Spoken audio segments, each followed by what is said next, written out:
Helldivers 2 is already Game of the Year. No competition.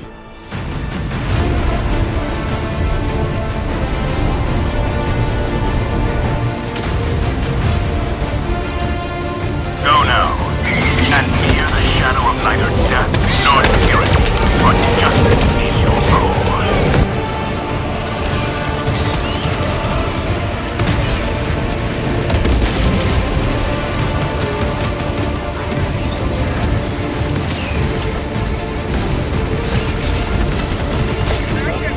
Oh, fuck!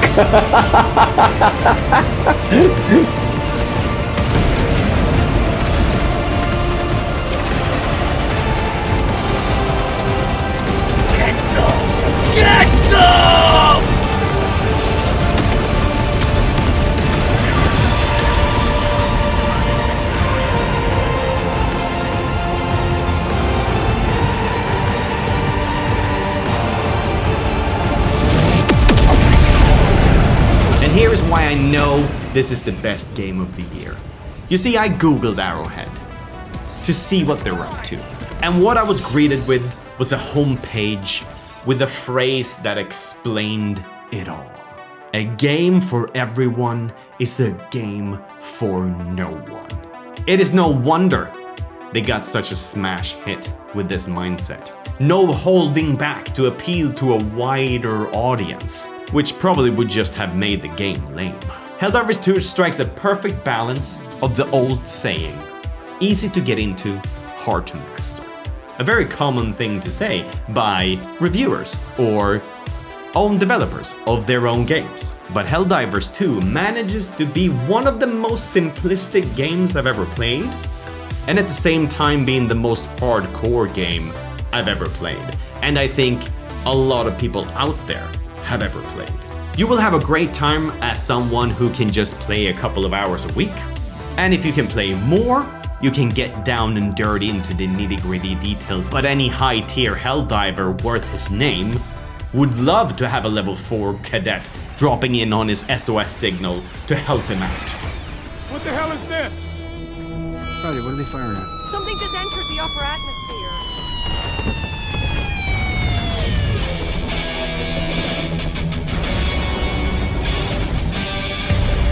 Having an extra pair of hands that can hold a machine gun makes all the difference in the world.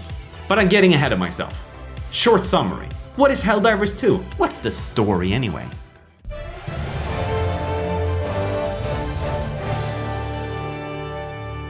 You are a citizen of Super Earth. Or a super citizen if you bought the deluxe edition. Which I didn't, but then upgraded to. Hi there. Democracy. Our way of life. Oh, hello. But freedom doesn't come free. No! Sweet liberty! No! Super Earth is the best place in the universe, where democracy has evolved so much you don't even have to pick the candidate you vote for anymore. Now that's freedom. But now, our enemies rise from the shadows once more. The tyrannical terminids spread unfettered across the galaxy. The socialist automatons terrorize innocent families. Babes are torn from their mothers. Voters from their ballots. So we have to defend its civilians in the name of liberty and return the favor by invading them back. We need valiant soldiers to infiltrate their planets, take on these deadly robotic hordes, and spread our message of peace and democracy. You are a hero, a fighter for democracy, and a true patriot. That is all you need to know. You are not the chosen one. You are not some named character with a backstory that is super edgy, running around there being lame. And that badass? That's Dottie. You are a citizen just like all the rest. And as a Helldiver, you will do your part. Until a teammate cluster strikes a little bit too danger close. For your consideration, the Jericho.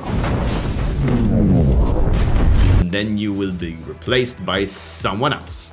Just as much of a hero as you ever were. This is it.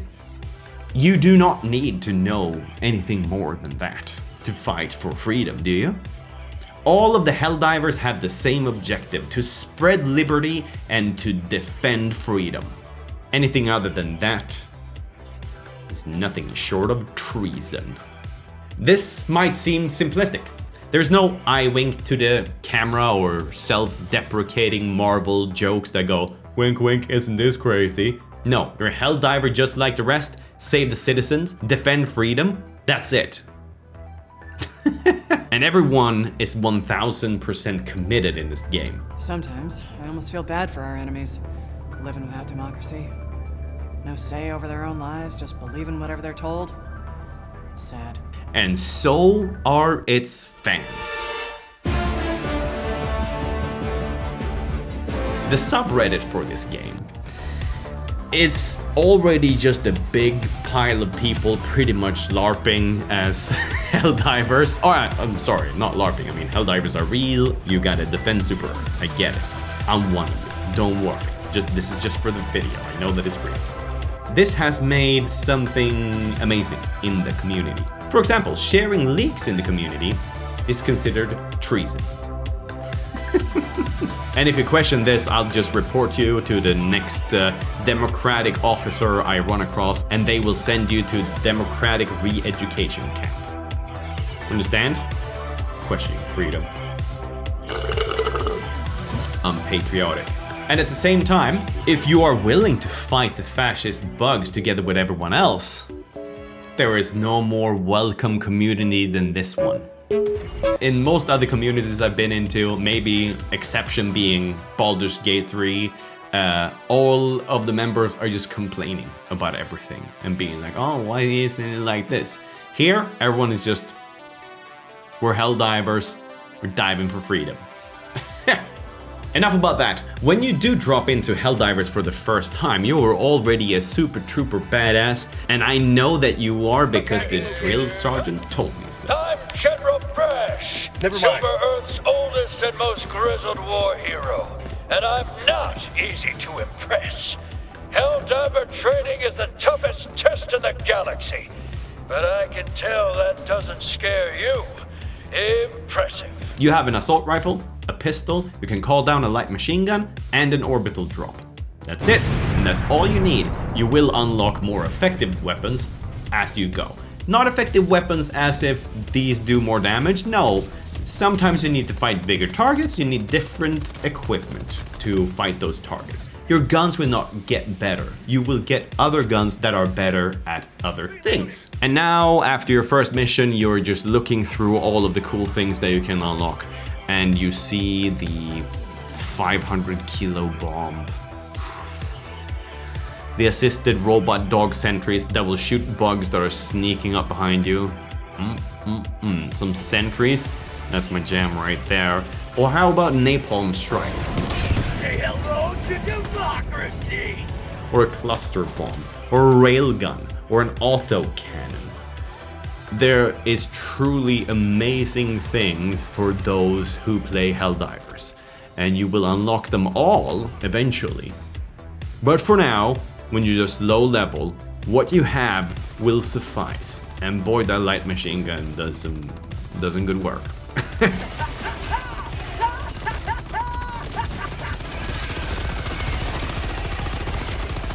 Because the thing is, having all of these extra things doesn't make you a better Helldiver player. It just makes it so that you have different options when you go into a fight.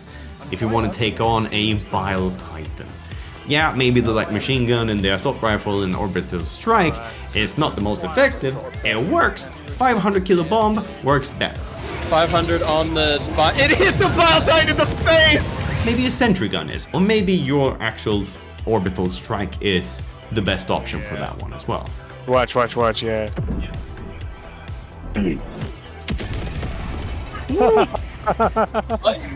Whoa, you can take out buildings? Cool. Yes. I did not know that. Yes. That's fucking cool. You see, the only way to become a better Helldiver is to drop in and learn how to play the game. Nobody is gonna run ahead of you and mow down all of the enemies because they have an assault rifle that has a arbitrary higher light level to it. As you can see, there is a big difference.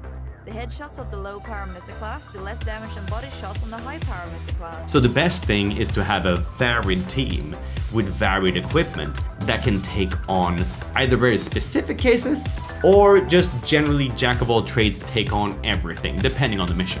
Because you can unlock a sentry gun and you don't know how to use it, so you throw it out and think, hey, how could an extra gun be a bad thing?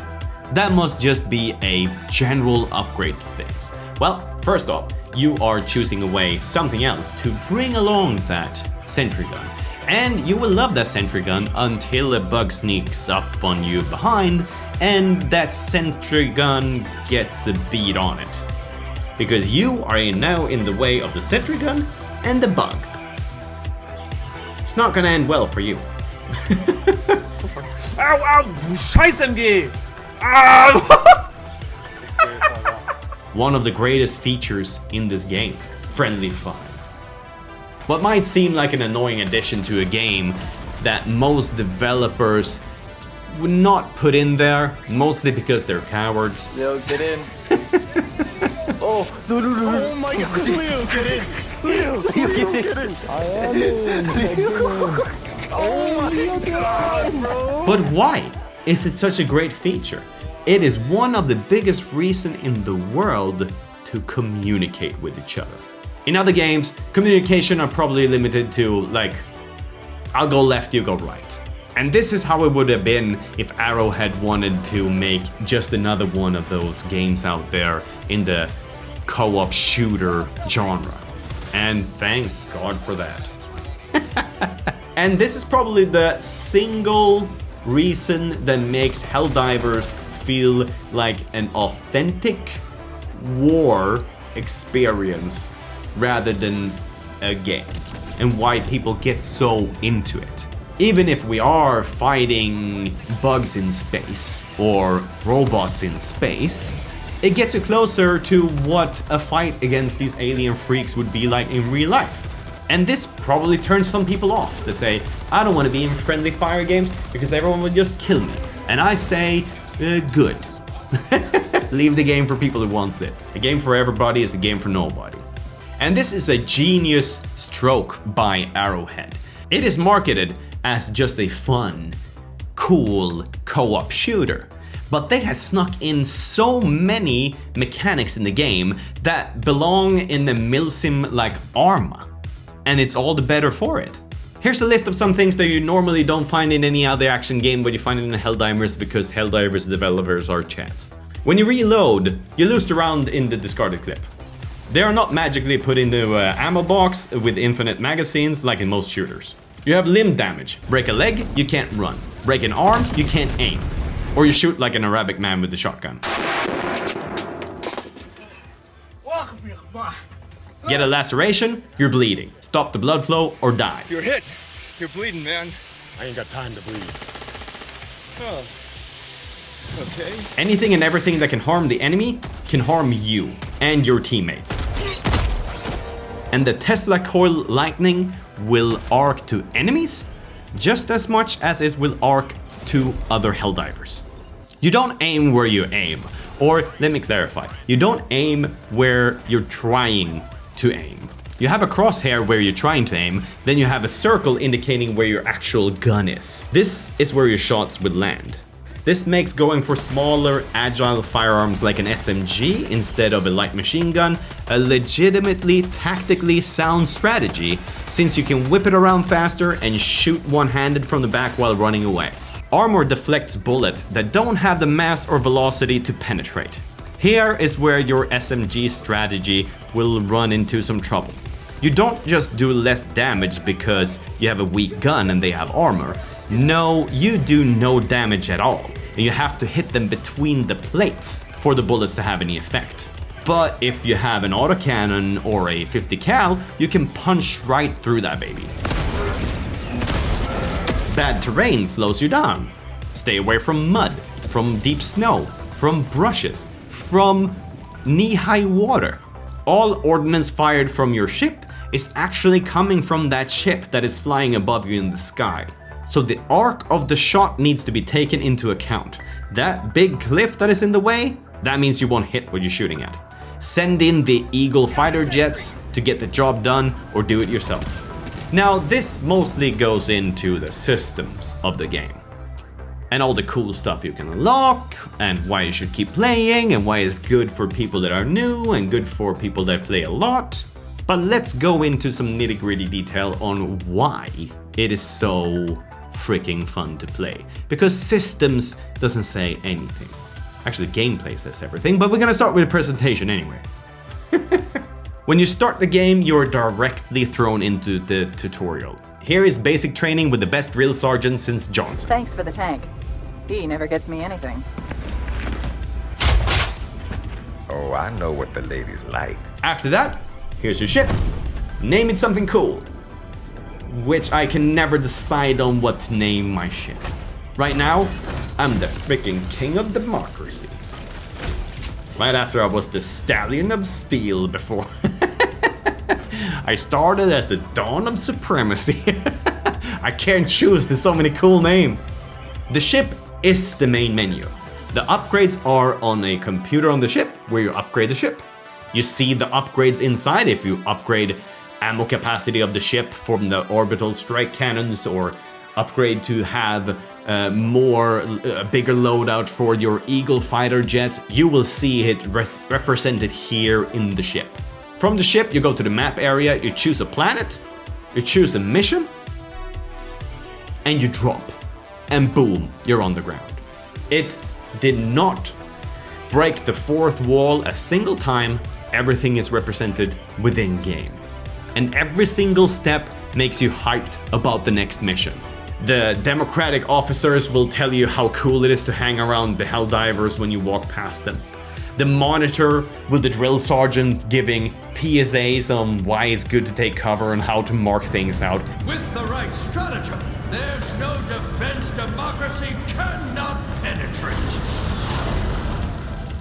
Gets you pumped to go into the next mission. Your commander standing next to the map is just saying cool stuff about being a Helldiver and how lucky we are that we get to fight for freedom. Everything makes you want to get in there. The bridge is yours, Helldiver. Take us to the fight. The fist bumps between the squad mates before you drop in. And then the music goes into a crescendo as the ship just fires you like a bullet towards the planet.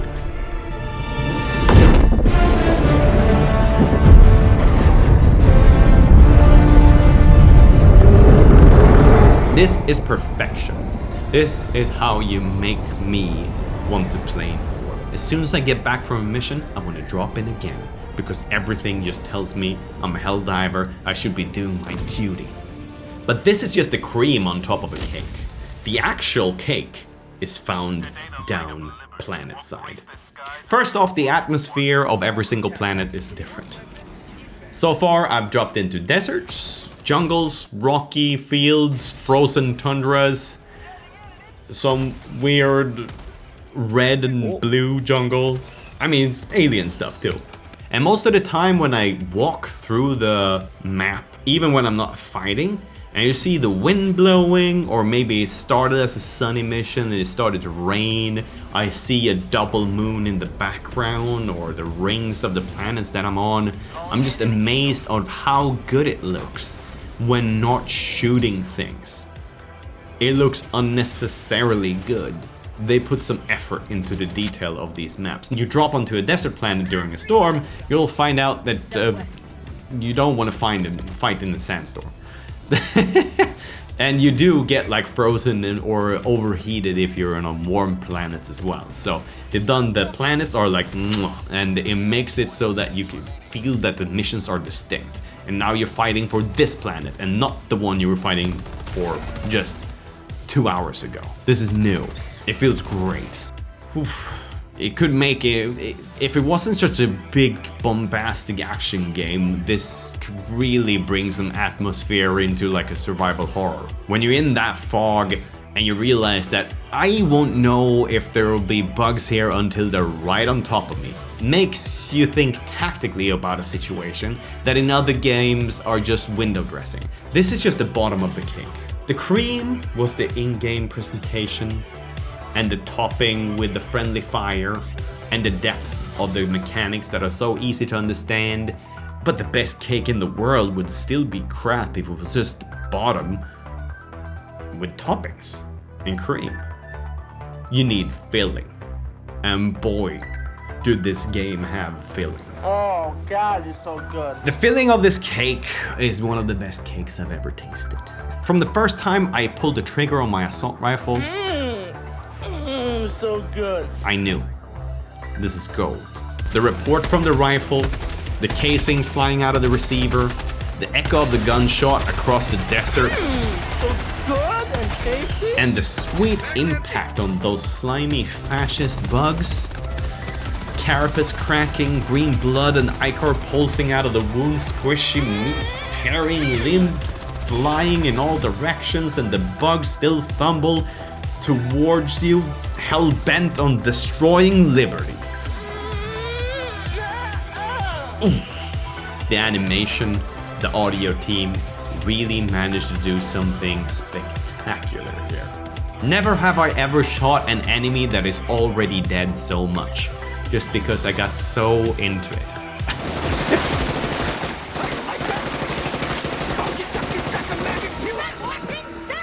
Ain't much to look at after you scrape them off your boot. Bug hole. There. You shoot them until they stop. If they move, you keep holding the trigger.